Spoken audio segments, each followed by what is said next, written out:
Food trip na naman ang Bogart. Sarap nito. Pritong isda.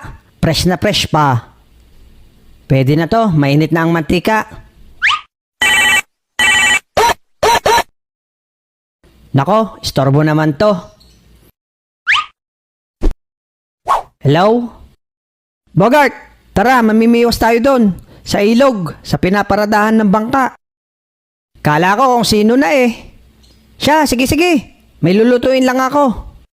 Siya nga pala, bumili ka ng hook. Yung maliliit lang ha. Okay, Kapilex.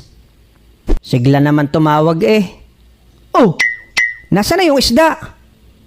Dito ko lang nilagay eh. Andito lang yun eh. Nay! Kinuha mo ba yung isda dito? Aba, wala akong kinukuha dyan. Nako po, hayop talaga yung pusang yan. Baka tinangay na naman. Yari sa akin yan mamaya.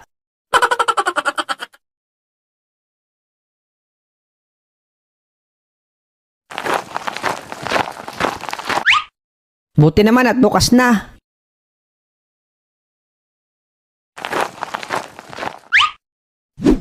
Maganda rin ang mga pamiwas nila dito.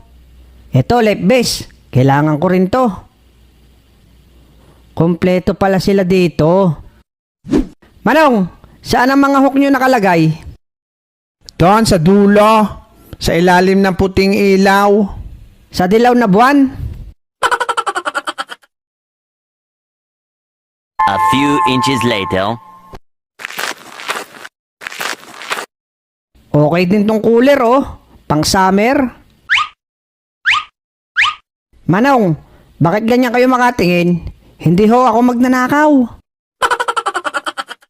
Ako nga pala si Tomas. Kamukha mo kasi nawawala ako 5 taong gulang na anak. Nagkatampuhan kasi kami. Ganyan din, nakatingala rin ang ilong. Pwede ba, iho? Paglabas ko ng pintuan, sabihin mo babay, tatay ko. Ah, kaya pala. Sige ho, Manong. Yun lang pala request nyo.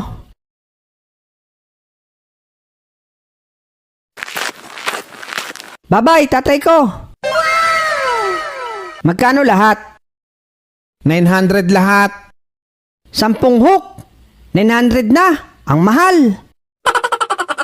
Sabi ng tatay mo, ikaw daw magbabayad ng binili niyang nakakarton. Hindi ko tatayon. Naks naman pugi. Lumang style na yan. Nagpaalam ka pa nga kanina sa kanya.